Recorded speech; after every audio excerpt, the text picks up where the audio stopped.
हरे कृष्णा, राधे राधे। आज हम श्रावण मास का महात्म अध्याय 4 को सुनेंगे। श्रावण मास के चौथे अध्याय में श्रावण मास के व्रत और उसकी विधि का वर्णन है। इस अध्याय में भगवान शिव और माता पार्वती के संवाद के माध्यम से व्रत का महत्व बताया गया है। इस व्रत के नियमों, पूजा विधि और उद्यापन के बारे में विस्तार से बताया गया है। यह अध्याय श्रावण मास के धार्मिक और आध्यात्मिक महत्व को दर्शाता है। श्रावण मास के चौथे अध्याय में जो व्रत के रखने के भगवान शिव की कृपा प्राप्त होती है और सारी मनोकामनाएं पूर्ण होती हैं। भगवान शिव बोले, हे सनंत कुमार, अब मैं तुम्हें धारण पारण व्रत के बारे में विस्तार पूर्वक बताऊंगा। उसे आप मन लगाकर सुने। धारण में व्रत व पारण में भोजन निहित है। इस मास के समाप्त होने पर व्यक्ति के उद्यापन के अवश्य ही करवाना चाहिए। तदुपरांत पूर्व वाचन के साथ आचार्य तथा अन्य ब्राह्मणों का वर्ण करना चाहिए। कलश के ऊपर शिव पार्वती की सुंदर प्रतिमा स्थापित कराकर श्रद्धा भाव और भक्ति सहित रात्रि जागरण करते हुए पूजा अर्चना करे। शिव पुराण का कीर्तन श्रवण करे। अगले दिन स्नान व दैनिक कार्यों से निवृत्त होकर हवन करना चाहिए। हवन में त्र्यंबक यजामय मंत्र का जाप करते हुए तिल और चावल की आहुति देनी चाहिए। वाम देवास विद्महे महोदय धीमहि तन्ना रुद्र प्रचोदयात् मंत्र का उच्चारण करते हुए चावल और घी की आहुति दे। खीर की आहुति देते समय ओम नमः शिवाय मंत्र का उच्चारण करना चाहिए। तत्पश्चात पूर्ण आहुति देकर बाकी के कार्यों को पूरा करना चाहिए। शिव बोले, हे मुनिश्रेष्ठ, इस ढंग से व्रत से प्राणी अनेक पापों सहित ब्रह्म हत्या से भी मुक्त वो अंत में सदति पाता है।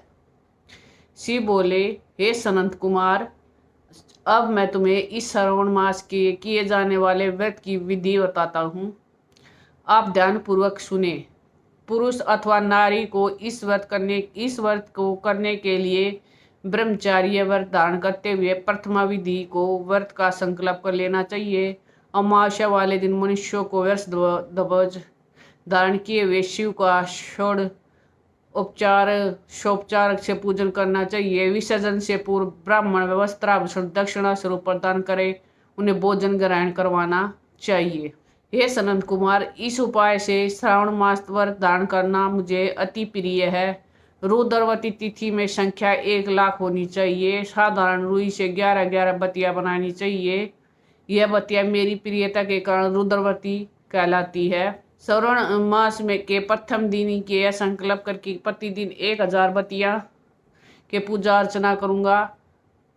उसके पश्चात 1000 बत्ती से आरती करे या प्रतिदिन 3000 बत्ती से आरती करे अथवा 1,00,000 रुद्र बत्तियां जलानी चाहिए। इन बत्तियों का पवित्र घी से सेवन करना मुझे अत्यधिक प्रिय है। तत्पश्चात जगत संहारक शिव शंकर की कथा दादाचित होकर श्रवण करे।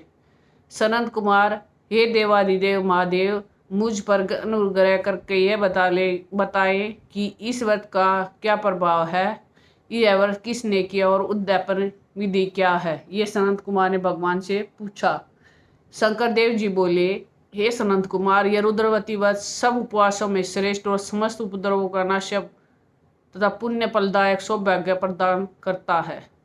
पूर्व काल में शिप्रा नदी के तट पर स्थित उज्जैनी नगरी में एक सुंदर वैश्या थी जिसका नाम सुगंधा था। उसने अपने रूप जाल से में फंसाकर अनेक युवकों, ब्राह्मणों, राजाओं का धर्म भ्रष्ट किया था। उसके शरीर की सुगंध मीलों दूर तक महकती थी। समस्त भूमंडल में उसके रूप, लावण्य, कांति, यौवन और मादकता की चर्चा थी। नृत्य कला तथा दैहिक आकर्षण में रंभा और उर्वशी से सरीखी अप्सराएं भी उसके सामने तुच्छ लगती थी। एक दिन वह शिप्रा नदी के तट पर गई। वहां उसने चारों ऋषि मुनियों को स्नान, ध्यान और मगन देखा। वहां पर कुछ ब्राह्मण शिप्रा नदी के जल में स्नान कर रहे थे तो कुछ जप तप में लीन थे। कुछ ब्राह्मण शिव पूजन में तल्लीन थे तो कुछ विष्णु पूजन कर रहे थे। उन ब्राह्मणों और ऋषि श्रेष्ठ पर उस वेश्या की दृष्टि पड़ी, उसका मन काम वासना की ओर से हट गया और विरक्त हो गई। उसने महर्षि वशिष्ठ से अपना पाप कर्म के विनाश हेतु उत्तम उपाय पूछा। तो इस पर महर्षि वशिष्ठ बोले, हे सुंदरी, तुम त्रिलोक में प्रसिद्ध वाराणसी नगरी में जाकर तीनों लोकों के प्रसिद्ध रुद्रावती नामक व्रत को धारण करो। हे सुंदरी, यह रुद्रावती व्रत अत्यंत ही कल्याणकारी तथा महान फलदायी है। यह महान फलदायी होने के कारण साथ साथ भगवान शिव को भी अति प्रिय है। इस व्रत को दान मात्र से ही सदति प्राप्त हो जाती है। महर्षि वशिष्ठ जी के कल्याणकारी वाणी सुनकर वह वेश्या अपनी समस्त धन संपत्ति, नौकर चाकर, मित्र संबंधियों को देकर काशीपुरी नगरी यानी बनारस चली गई। वहां जाकर उसने नियम विधि अनुसार रुद्रावती व्रत धारण किया। उस व्रत के पुण्य से वह वेश्या मरणोपरांत पंचभूत सहित शिवदेह में विलीन हो मोक्ष को प्राप्त हुई। इस प्रकार जो स्त्री यह व्रत धारण करती है और उसे पूरा करती है, उसे वह सब प्राप्त हो जाता है जिसकी वह कामना करती है। शिव बोले, हे सनंद कुमार, अब आप माणिक्यवतियों की महात्म्य सुनो।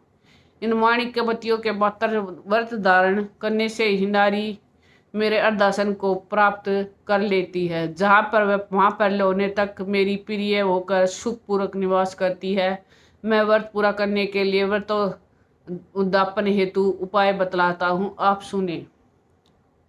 शिव पार्वती की स्वर्ण निर्मित प्रतिमा स्थापित करे। यह प्रतिमा स्वर्ण निर्मित होनी चाहिए। वर्ष प्रतिमा जिस पर शिव सवार होते हैं वह चांदी की होनी चाहिए। नियमानुसार विधि व्रत पूजा अर्चना करके इसके साथ रात्रि जागरण भी करे। प्रातःकाल नियमानुसार नदी के जल में स्नान करें।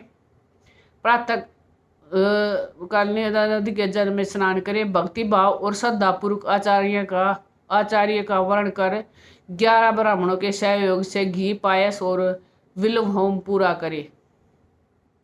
आहुति के पश्चात पत्नी सहित 11 ब्राह्मणों को श्रद्धा भाव से भोजन। इस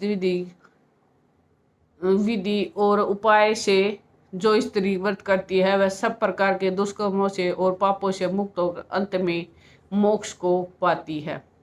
इस चौथे अध्याय के पाठ के श्रवण से ही ब्रह्म हत्या दोष पापों का नाश हो जाता है। इस पाठ में हमने व्रत के बारे में बताया, रुद्रावती व्रत के बारे में बताया और इस व्रत को कैसे करना चाहिए इस बारे में बताया। भगवान शिव ने सनत कुमार को बताई, यह कथा हमने पढ़ी और अब आगे की कथा हम अध्याय 5 में पढ़ेंगे। प्लीज़ हमारी वीडियो को ज़्यादा से ज़्यादा शेयर कीजिए, अपने शास्त्रों का ज़्यादा से ज़्यादा प्रचार कीजिए, ये भी एक सेवा है। राधे राधे।